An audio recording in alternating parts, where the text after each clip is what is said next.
I didn't get to watch Mindy's rehearsal.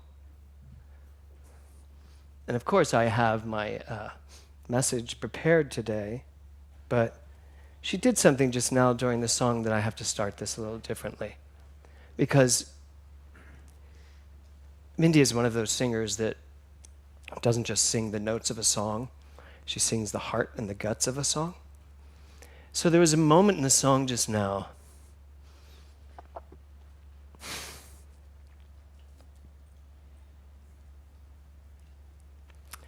where she just sang, "I'm gonna be understood."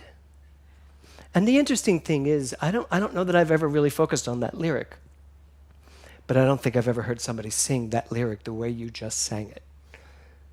And what she said was, I am no longer willing to play small. I'm no longer willing to buy into what the world may tell me about me. I have decided, I have declared that right now, I will be understood for who I am, as I am. And that's what each one of us today gets to really look at. Are you making it clear who you are in this world? Are you making it clear even to yourself who you are in this world? Because if you are, then the universe is answering you. And if it's not, it goes back to you. I have a chair downstairs that says "back to me." And my students, Suzanne being one of them, bought that chair for me because I constantly say "back to me" because they get lost in their conversations.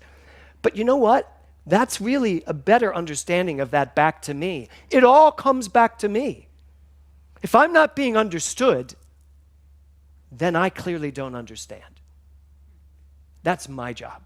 I'm not being understood. I had somebody this week who misunderstood me, and then that misunderstanding just got worse and worse and worse and worse, and the whole time I wasn't even aware of that misunderstanding until it finally came back to me. And when it came back to me, I was being told, "No, you said this." And I suddenly got it. I went, wait, no. If that's what you heard, then I didn't say it the way I needed to say it. Can we take responsibility for being misunderstood? Can we take responsibility for not standing here and saying, "I declare I will be understood"? Can we take responsibility for that? So there is a difference between declaring something and hoping for something. Y'all know that, right? How many of you have ever hoped something would happen? Right? But when you declare it, it's going to happen. One way or t'other, it is going to happen. So I want you to look at your life today and just ask yourself, where have I been hoping? I've heard this all the time. You know, this could happen.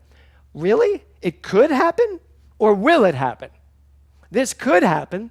I could blah, blah, blah, blah, blah, whatever you want to put after it. But are you going to? There's a lot of coulda, woulda, shouldas. But declaring something, really deciding something, that's a whole different thing. So in the lyrics, she sings, "I'm going to be stronger. I'm going to be better made. I'm going to be braver," she sings. "I'm going to shine out like a beacon in the night." These are all beautiful things. And I have said them 1,000 times. And the first time I heard this song, I was like, I love this song. You know why? Because there is possibility in this song. I'm going to be this. I'm going to be that. I'm going to do this. I'm going to do that. I could have been a contender. Really? Thank you, Donia. Because from the "I'm going to be" gets "I could have been." What's missing from this equation? I'm going to be braver. Yes. And I listened to this song the first time and I was like, yes, I'm going to be braver. I'm going to be this. I'm going to be that. There's a lot of gonna be's. And then it's in the song, it's "I'm taking it on." Well, that's a little better for me. I'm taking it on. I'm going to take this upon myself to make this happen. It's not going to happen by hoping and wishing and whatever those lyrics are. It's not going to happen by just finding, Dionne Warwick and singing with her. It's not. It's only going to happen when you take it on for yourself, as yourself. And then she sings the part that always gets me, because I can't keep hiding. I can't keep running away. And so one of my questions for you today is, what are you hiding from? What greatness inside of you are you hiding from?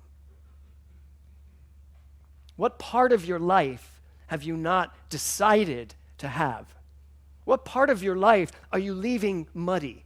Are you leaving a little messy so that you can't actually be called on it because you didn't really say it? Well, I hoped for it. Well, I thought it could have happened, but you didn't say, this is it. This is what I decide. This is what I declare. This is who I am. This is what I'm doing. This is what I expect. And this is what's going to happen. Period. End of sentence. Where in your life do you need that kind of resolve? What is your declaration? I mean, that song, it all sounds good. It all feels good. I feel good when I hear it. But what I realize now is that that song gives everyone hope for what could be. I'm going to be this. I'm going to be that. I'm going to be everything. But what has to happen for that hope to actually turn into a reality? What has to happen inside of you for all of your coulda, woulda, shouldas to actually be the solid things in your life that happen? What gets in the way? I mean, what gets in the way of our dreams from becoming reality? We are in a teaching that tells us that as we believe, so it is. Is it our beliefs? Is it that our beliefs are shoddy? Are they weak? Or do we just have so many beliefs about so many different things that we're getting like the common denominator of it all? I think that is the issue, by the way. I think that we are, I can stand up here and sing this song and say, yes, this is what I want out of my life. And I can walk out that door and go, although hasn't happened yet. Why is it going to happen now? What's changed? And the answer probably to the universe is nothing. Nothing has changed. You still want what you want, and you're still waiting for it, and you're still hoping for it, and you're still wishing upon a star in the sky for it to happen. But you haven't really said, here is who I am, and what is mine to create in my life. That's the power you all have. That's the power we have. Raymond Charles Barker said it. He said this. Thor, thank you. Nothing is true unless it works. And it has to work for you, not for someone else. I don't know that I've ever seen that quote before. When I found it, looking at this talk, I was like, oh my God, that is so true. That is so true. We spend so much time in our lives seeing it happen. I remember, and most of you know that Tom Cruise was my roommate. I remember when he became this big movie star, and I was like, oh my God, if he can do it, I can certainly do it. But he did it because he knew who he was. I didn't. Then. I do now. I should go back and do this. No, I love what I'm doing now. But he knew. He always knew. So he wasn't saying, oh my God, I'm going to be like this guy. I'm going to do this. I'm going to do this. No, he was an original. He really is. He is an original. You are an original. And just because someone else is doing it doesn't mean you can do it. I get it. They say, someone shows you that it can be done. That's great. But do you know, somewhere in your mind, in your consciousness, I think we're still saying, yeah, Stan can do it. But I don't know that I can. Even though it shows me it can be done, it really depends on you saying to yourself, I can do it. I know who I am. I can do it. So it has to work for you, not for someone else. So this teaching, it has to work for you. And if it's not working for you, find another teaching that works for you. I have that sign in my office that says, if you're not being fed, don't come here to eat. If a philosophy doesn't work for you, and you're not working it, and it doesn't make a difference, find a philosophy that does, because you know who you are. I love my son said to me the other day, he said, Dad, you know, I am so lucky that I grew up in this teaching. And he has. He's grown up from the day he was born in this teaching. He said, I absolutely know, I love this, he said, I absolutely know that when I don't succeed at something, it's something in me that didn't succeed. He said, and I also know I can do anything. I can be successful at anything. And I said, yes, if you put your mind to it. He went, there's the problem. And then we had this wonderful discussion about his procrastinative ways and his sometimes just being lazy. And I was like, I get all that. But I do know that he knows who he is, and he knows what he can do. And he's only 22. He still has time to grow into this teaching. And guess what? Those of you in this room that are 93 or above, you still have time to grow into this teaching. And everybody below, we still have time. But we have to declare that this is it. I know this is it. I know who I am. I know what I'm doing. So, question. What are you right now declaring in your life? Just think for a second. What are you declaring in your life? So, declaring, what does that mean? It means, what have you decided absolutely in your life is happening? Some of you may be saying this pandemic thing, this wearing mask thing, is just driving me insane. And so it is. It will continue to drive you insane because that's what you're knowing. That is what you're declaring. I hate this thing. And so it is. Hate destroys the body, destroys the mind, destroys the soul. There is a way around everything that is going on in this world. I spent time this week praying, meditating, and treating for Afghanistan because it was disturbing me so badly. It was just disturbing me. The thought that in this country, I can be standing here in front of you, married to my husband for 33 years, raising 2 children, grieving the loss of one, and I can do it openly, out loud, in front of all of you. And in another part of this very world, if you were me, you'd be thrown off a building while people watched. The thought of that was very disturbing. But can I tell you that once I went into prayer on it, once I went into the truth about all of it, love rises up. And that was my declaration this week. I will do the work in my mind to stay in love. Love only, no matter what. Because I could easily go to hate. I could easily go to anger. But is that doing anything? No. What would be doing something? What I'm doing right now. Standing in my truth, who I am, speaking my truth, speaking what I know is the only truth, and that is that we are all God. Bless you. And it is time for us to remember that so profoundly that there's no way that this world can misunderstand who we are. And that means we have to be willing to let go of the petty, to let go of the things that really don't matter that much. Pay attention to what does matter. And the most important thing to me in this teaching, the most important thing about my ministry, the reason why I wake up every single day is because I want to be a conduit for people to know who they are.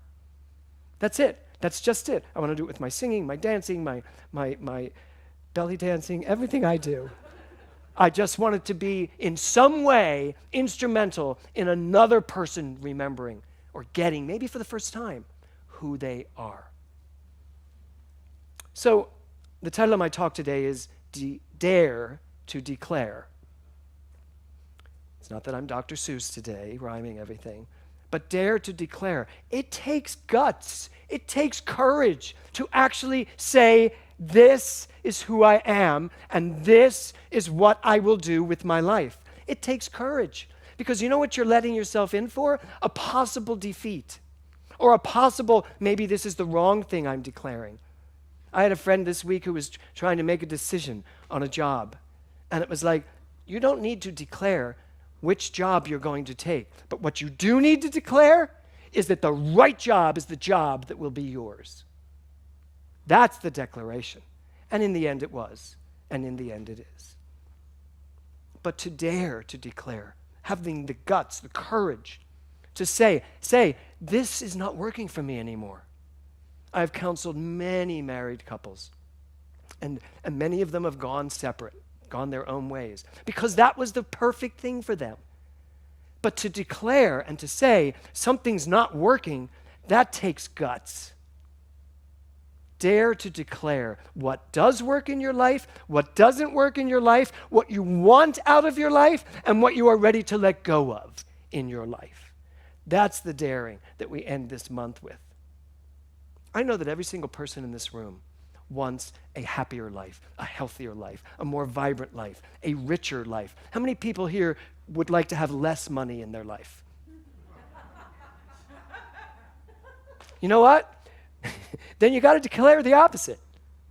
I have everything I need and more. And mean it. Not just hope it, not just wish it, but actually mean it. So I found this quote by Jean Houston. She gave me that quote, Thor. And I want you to listen to it. She says, I often wonder, if you wrote your memoir today, if your life story would be lived on the edge of possibility, if you held wonder in one hand and courage in the other, and truly believed that anything is possible. So if I was going to write the story of your life, or as I will do later today, lead a celebration of life for Dee Helsel, and talk about how even in the hospital, hours before she passed, she was talking about what she wanted to come from what her writings were. This is someone who lived without compromise and just kept saying, this is what I want, this is what I want. So if this were your last day and someone had to write a memoir about you, would they say you were daring? Would they say, as it says up here, that you lived with wonder in one hand and the belief in the other hand that everything is possible? Would they say that about you? There is a difference between believing anything is possible and actually using that belief to prove it. And let me say that again. There is a difference between believing that quote and actually using that belief to prove it. And I am here today to dare you to prove it. Don't keep telling me what it means. I'm smart. I know what it means. Prove it to me. Show it to me. Let me see it in your life. If I can see it in your life, clearly you believe it. Clearly you understand it because you are proving it. So the question becomes for all of us, what can you use? What can you prove? Using your life as the example, what have you been proving thus far? I woke up the other day and saw a text from Corinne Draper about their morning. She was out on the ocean with a boat, with a pedal boat, I guess, or whatever it was, and it was high tide, so they had to collapse to get under a bridge. And I'm watching this video that she put up, and I was like, see, that's what, she made a declaration. I am done living in Woodland Hills. That was declaration 1. Declaration 2, I'm moving to the ocean. Yeah. Right? She didn't say, Doug, I hope someday we move to the ocean. I would love to do that. No, she said, done, selling the house, buying a house at the ocean. So they did. And then I watched this video yesterday. I was like, they're now where they want to be, doing what they want to be doing, and taking risks out on the ocean, daring, bought a gorgeous new boat that that they've taken out onto the ocean. And I bring them up because I don't know what all of you are doing exactly, but I'm going to know that you're doing the same damn thing. That you are making decisions, Josh, and then living them. It's not enough, everybody. It's not enough for us to just believe it. You have to believe it and then prove it. Because beliefs are like going to the ocean, taking a jar, pulling the ocean into the jar, covering it, taking it home and putting it on your desk. You all know I have one of those. And I specifically do it to remind myself, yes, that I am the ocean in a drop. I am this energized field of pure creativity. But unless I actually throw myself back into this energy, I'm just this dull glass of water sitting on my desk. It's still the ocean. You're still the ocean. Throw yourself back into that active, energized field of pure creativity, and watch how you become that thing that is the ocean. Same thing, same water, different consciousness. So it's not enough just to believe this theory, this teaching. You must be willing to prove it. You must be daring enough to prove it. Dare enough to declare what it is you want. So the other morning on Spirit Breath, we started the Spirit Breath with a theme, and the theme was Beautiful Day. And I didn't really remember that, Joe. And I didn't really, it just came to me, and it was a song I wanted to do, I wanted to hear, and we did Beautiful Day. And then we had 45 minutes of Spirit Breath, and we did it. By the time I was done, I was convinced, 100%, I had declared that my day would be a beautiful day, no matter what. And I literally proved it all day long. It got more beautiful and more beautiful. Something came up that was challenging, and I went, it's a beautiful day. What can I know about this? And it went like this, right away. Because it couldn't be in my day, because my day was a beautiful day. I'd already declared it. So that can't be. So therefore, and you're done. And it happened very, very well. The person was like, wow, you're in such a good mood. I am, and you're not ruining it. So that's the power you have. Dare to declare that it is a beautiful day. Dare to declare my life is a beautiful life, no matter what. And dare to declare that you are God. I still hear these rumblings. People still want to argue with me about this. Even in my own practitioner corps, there are people that still want to argue with me about this, and I don't know. I am just like spoken out with how I explain I am God. The very notion that you take the idea of I am God and turn it into it's an ego trip because you think you're the God, the maker of the world, that just shows the consciousness of that person. Because I am God is only a scientific understanding that this world is made of pure energy. And that's what you are. And we are all interconnected, so there's only one pure energetic field of love and creativity. It's who I am, it's what I am. And I can operate in my individual life by pulling all of that truth of who I am in and living it out loud. Or I can let it all go back and take that jar and put it on my desk and say, no, that's who I am. Your choice. Dare to be the ocean. Dare to be the entire ocean in a drop. Dare to decide and declare who you are and what your life is about. The minute you declare this, I guarantee you, things change. Namaste. Thank you.